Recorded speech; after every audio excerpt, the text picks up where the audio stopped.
नमस्कार, welcome to career 247। मैं हूं प्रशांत धवन। नाउ रिसेंटली बहुत सारे आर्टिकल्स पब्लिश हुए भारत में जहां पर यह लिखा हुआ था कि चाइना की सरकार ने अपने देश के मर्दों को यह कहा है कि बांग्लादेशी औरतों से शादी मत करना, बुरे फंस जाओगे, स्कैम हो सकता है, पर्सनल फाइनेंशियल लॉस यहां पे हो सकता है। इधर आप देख पाओगे चाइना ने अपने लोनली लेफ्ट ओवर मैन को यह कहा है कि जो ये आइडिया है ना कि फॉरेन ब्राइड मैं खरीद लूंगा, मैं चाइना से हूं, मेरे पास पैसा ज्यादा है, बांग्लादेश में कोई लड़की होगी तो मैं आराम से पैसा वगैरह देकर I can make her my wife, ये आइडिया छोड़ दो। ये बहुत ही बड़ा स्कैम हो सकता है। नाउ इनिशियली मैंने ये आर्टिकल जब पढ़े ना, I was a bit sceptical. मुझे लगा कि सच में क्या चाइना की सरकार ऐसा ओपनली बोल सकती है और बांग्लादेश के लोगों को बुरा नहीं लगा इसके बारे में। तो आई वेटेड, मैं थोड़ा सा और इसके बारे में जांच पड़ताल करी और अब फाइनली ये बात कंफर्म हो चुकी है।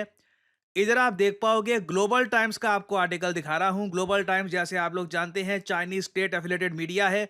यहां पर ये लोग कह रहे हैं जो चाइनीज एम्बेसी है बांग्लादेश में, उन्होंने एक रिमाइंडर घोषित किया रिसेंटली चाइनीज सिटीजन्स के लिए, और इनको ये कहा कि जो ये आइडिया है कि I will buy foreign wife, और कोई मुझे मैच मेकिंग एजेंसी मिल जाएगी जिससे मैं एक बांग्लादेशी वुमेन को अपनी बीवी बना लूंगा, ये सब आइडिया छोड़ दो। The Chinese citizens are advise to stay away from commercial cross-border marriage agencies and remain vigilant against online romance scams to avoid both financial and personal losses। क्योंकि अब हो क्या रहा है, देखिए चाइना में ना 30 से लेकर 50 मिलियन बहुत बड़ा नंबर होता है। हम यहाँ पे 3 से 5 करोड़ लोगों की बात कर रहे हैं।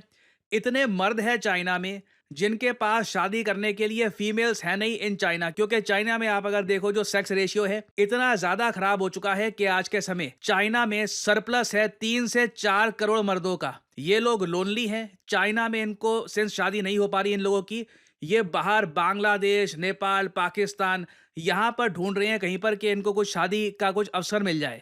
मगर सबसे ज्यादा यहाँ पर प्रॉब्लम आती है लैंग्वेज बैरियर की। चाइना के लोग ऑब्वियसली मैंड्रिन ही बोलते हैं ज्यादातर, और इंग्लिश में कुछ इनकी बातचीत हो नहीं पाती। और इवन बांग्लादेश में भी ऐसा नहीं है कि इंग्लिश बोलकर आप कुछ रोमांस करके आप एक लड़की को आकर्षित कर सकते हैं। कल्चरली बांग्लादेश और चाइना और इवन पाकिस्तान और चाइना बहुत ही ज्यादा अलग है। तो घूम फिर के क्या होता है, जो ये चाइनीज मर्द हैं ये कॉन्ट्रैक्ट करते हैं बांग्लादेश में किसी एजेंसी को। एजेंसी कहती है कि जी बांग्लादेश, आपको जैसे ये पता होना चाहिए बांग्लादेश के बारे में, बांग्लादेश में आज के समय ना ज्यादा औरतें पैदा हो रही है कंपेयर टू मेन। अब इसके बारे में गूगल करोगे, वर्ल्ड बैंक का डेटा देखोगे तो साल 2021-22 का डेटा आपको दिखाएंगे। वहां पे आपको दिखेगा कि बांग्लादेश का सेक्स रेशियो ऑलमोस्ट इक्वल ही है, उल्टा मर्द हल्के से ज्यादा है। बट जो सबसे रीसेंट इनका सेक्स रेशियो आप अगर देखो, इनके मीडिया में भी आप ये बात देख सकते हैं। ये आपके सामने आर्टिकल है 2024 का। यहाँ पे बताया जा रहा है more women compare to men in the country. Bangladesh में जो सेक्स रेशियो है ये रेडिकली चेंज हो रहा है, और आज के समय स्थिति ऐसी है कि 100 वुमेन है, इसके कंपैरिजन में 96.3 मैन आपको मिलेंगे। तो ये जो गणित है ये बताया जाता है चाइना के कई मर्दों को कि देखिए बांग्लादेश में कई फीमेल्स हैं, उनको मर्द मिल नहीं रहे, और सिंस नेचुरली आप डेट नहीं कर पाओगे एक बांग्लादेशी लड़की को। पहली बात तो यहाँ पर डेटिंग एक सोसाइटी का कल्चर है नहीं यहाँ पर कि ओपनली डेट किया जाए वगैरह और लोग एक दूसरे को जाने। ज़्यादातर मैरिजेस फैमिली के थ्रू ही होती हैं। तो ये एजेंसीज चाइना के जो मेल्स हैं इनको कहती हैं कि आप हमको इतने लाखों टका डॉलर दे दो, हम आपके लिए एक ब्राइड का इंतजाम करेंगे। और काफ़ी बार ये स्कैम होते हैं। कई बार तो एजेंसी स्कैम करती हैं, और कई बार क्या होगा, किसी चाइनीज लड़के को मैसेज आएगा किसी बांग्लादेशी लड़की का कि जी I am fond of you, मैं शादी वगैरह करना चाहती हूँ, और वो भी पूरा स्कैम ही होगा। वो घूम फिर के वो लड़की उससे पैसे निकलवा लेगी, उस लड़के को इमोशनली, इकोनॉमिकली बुरी तरीके से डैमेज करके छोड़ देगी। और ये काफ़ी केसेस चाइना में देखे गए हैं। कई चाइनीज़ जो बांग्लादेश में जाते हैं उनके साथ ये हो चुका है। कई चाइनीज़ लोग जो बांग्लादेश में कॉन्टैक्ट बनाकर वापस चाइना में गए उनके साथ ये हो चुका है। तो अब इसलिए ऑफिशियली चाइनीज़ एम्बेसी अपने जो नागरिक हैं उनको ये कह रही है कि जो ये फॉरेन ब्राइड मैं बाय कर लूँगा या कहीं से अचानक से फॉरेन ब्राइड मुझे मिल जाएगी, ये आइडिया छोड़ दीजिए, ऐसा नहीं होने वाला। बट मुझको लगता नहीं है कि यहाँ पर इस वार्निंग से ज़रा कुछ होगा, क्योंकि घूम फिर के बात यही आती है 35 मिलियन चाइनीज़ मर्द हैं जिनको वाइफ्स चाहिए, जिनको पत्नियाँ चाहिए। ऐसा नहीं है कि इतनी बड़ी आबादी कहेगी कि बिना शादी किए ही अपना सारा जीवन हम बिता देंगे। अब इन मर्दों को चाइना में मैंड्रिन में एक वर्ड है इनके लिए, शैनगैन शिदाई। इसका मतलब होता है लेफ्ट ओवर मैन, जिनकी शादी हो नहीं पा रही, जिनके लिए औरतें हैं नहीं। इनकी सबसे बड़ी प्रॉब्लम ये भी है कि चाइना का जो कल्चर है ना, वहाँ पर दहेज का सिस्टम है। अब यहाँ पे आप कहोगे दहेज, इंडिया में तो अब दहेज काफ़ी हद तक कम हो गया, बट जब दहेज का सिस्टम हमारे यहाँ ये होता है कि जो ब्राइड है उसकी साइड से पैसा दिया जाता है ग्रूम को। मगर चाइना में उल्टा सिस्टम है। यहाँ पे क्या होता है, दूल्हा पैसा देता है दुल्हन की फैमिली को। इधर आप देख पाएंगे चाइना में ट्रेडिशनल है फैमिलीज के लिए to provide financial support when their children get married with the grooms parents. Groom मतलब दूल्हा, जो दूल्हे के पेरेंट होते हैं ना, वो पैसा देते हैं ब्राइड के पेरेंट्स को। इसको लिटरली चाइनीज में मैंड्रिन में ये लोग कहते हैं ब्राइड प्राइस। नाउ चाइना में जो मॉडर्न लोग हैं, जो बीजिंग शंघाई में रहते हैं, वो ये सब देखकर तंग आ चुके हैं। वो कहते हैं कि हमको इससे दूर रहना है, हमको इससे कोई मतलब नहीं है डाउरी से, जैसे इंडिया में है। वो चाहते हैं कि नॉर्मली बस शादी करें, इसमें पैसे वगैरह का कुछ होना नहीं चाहिए रोल। बट कहीं ना कहीं इसका रोल आ ही जाता है। और जो रूरल चाइना है स्पेशली, वहां पर जो ये मर्द है ना, वो तंग आ चुके हैं कि जहां भी वो शादी करने के लिए जाते हैं, पहले तो एक वुमेन होगी, उसके लिए दो दो तीन तीन लड़के होंगे जो शादी करना चाहेंगे उससे। फिर वहां पे इश्यू आ जाता है डाउरी का, कि कौन सा लड़का इसका परिवार ज्यादा डाउरी पे करने को तैयार है। इस वजह से भी कई जो चाइनीज जो आज के समय लोग हैं, ये रशिया या फिर इवन और कंट्रीज में जा रहे हैं। और रीजन आप सिंपली ये देखोगे, priced out of manning Chinese women demanding hefty dowries. जो ये दहेज का सिस्टम है ना चाइना में, इसकी वजह से भी, एक तो ऐसे औरतें कम हैं, फिर जो दहेज का सिस्टम है उसकी वजह से भी वो बाहर फॉरेन वाइव्स एक्सप्लोर कर रही हैं। इंडिया में इसके बारे में इतना सुनने को आता नहीं है, क्योंकि इंडिया में स्ट्रिक्ट लॉज हैं, हम लोग ये सब इतना अलाउ करते नहीं है। उसके अलावा हमारा सेक्स रेशियो खुद खराब है। हमारे यहाँ खुद आप अगर देख लीजिए, मर्द ज़्यादा हैं, औरतें कम हैं।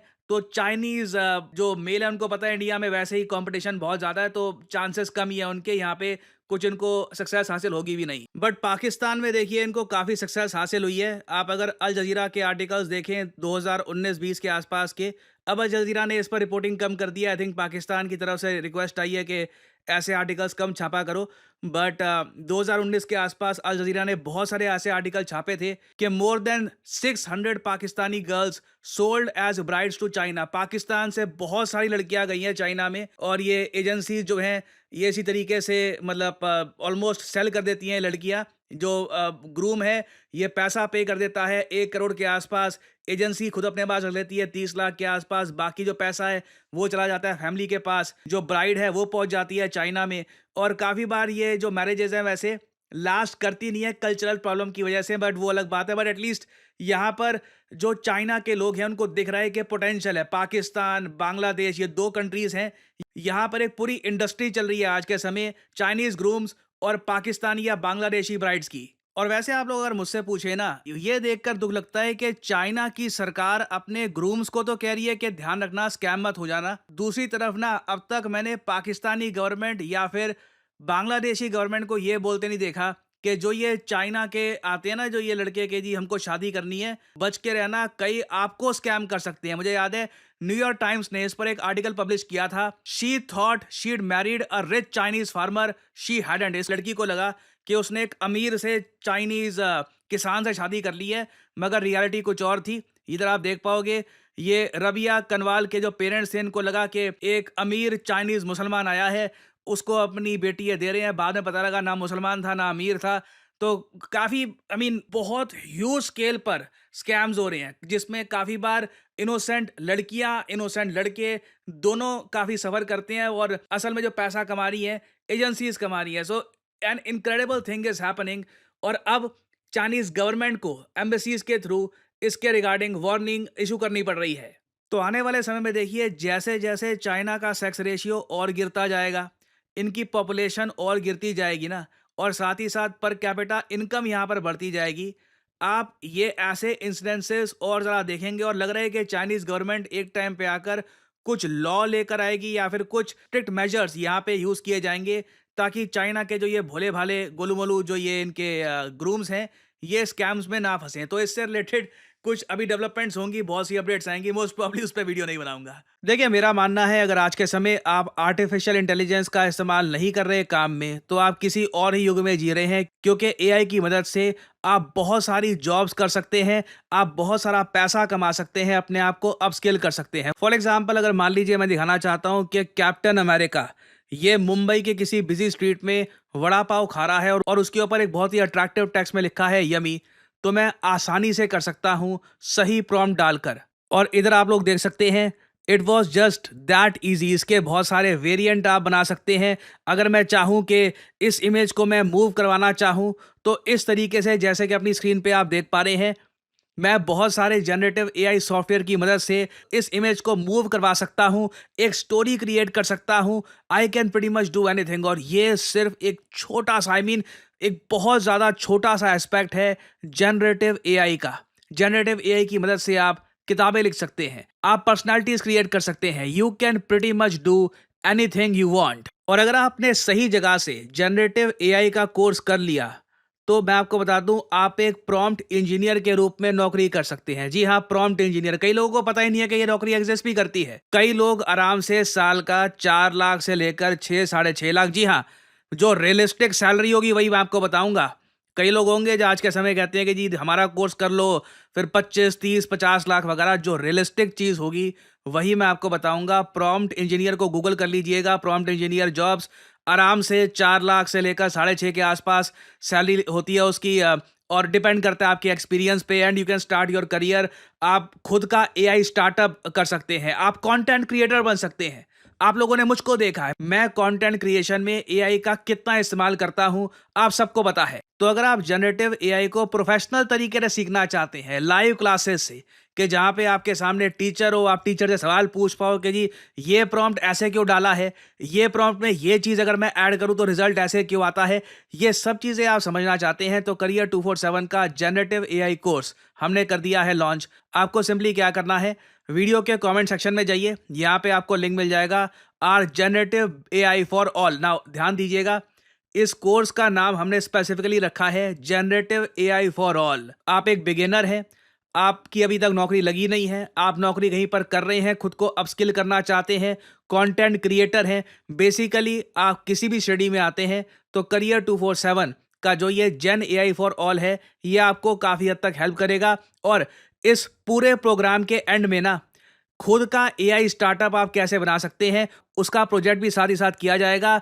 ये सभी टूल्स को यूज़ कैसे करना है, ChatGPT, Midjourney, Dall E, various type के आज के समय जो जनरेटिव एआई के टूल्स हैं, इनको इस्तेमाल कैसे करना है, ये सब आप सीख पाएंगे करियर 247 पे। आपको सिंपली करना क्या है, यहाँ पे अपना नाम डालिए, अपना ईमेल आईडी, अपना नंबर, और ऑब्वियसली डिस्काउंट कोड यहाँ पर डालना PD10, ताकि आपको डिस्काउंटेड रेट पे कोर्स मिल जाए। काफ़ी हैवी डिस्काउंट मिलता है by using the code PD10। जो प्राइस है काफ़ी कम हो जाता है, नहीं तो अनफॉर्चुनेटली आपको हो सकता है कि ज़रा प्राइस पे करना पड़े अगर आप कोड यूज़ नहीं करते। सो एक गोल्डन अपॉर्चुनिटी आपके सामने। जनरेटिव एआई के वैसे कोर्सेज दुनिया भर में अवेलेबल हैं, बट ऐसा कोर्स जहाँ पे आपको लाइव क्लासेस मिलती हैं, आपको प्रोजेक्ट्स करवाए जाते हैं, आपको सर्टिफिकेशन मिलता है बाय NASSCOM, ये बहुत ज़्यादा रेयर है। So if you want to enroll, start your journey in generative AI. Thanks for listening, and as I always say, may the gods watch over you.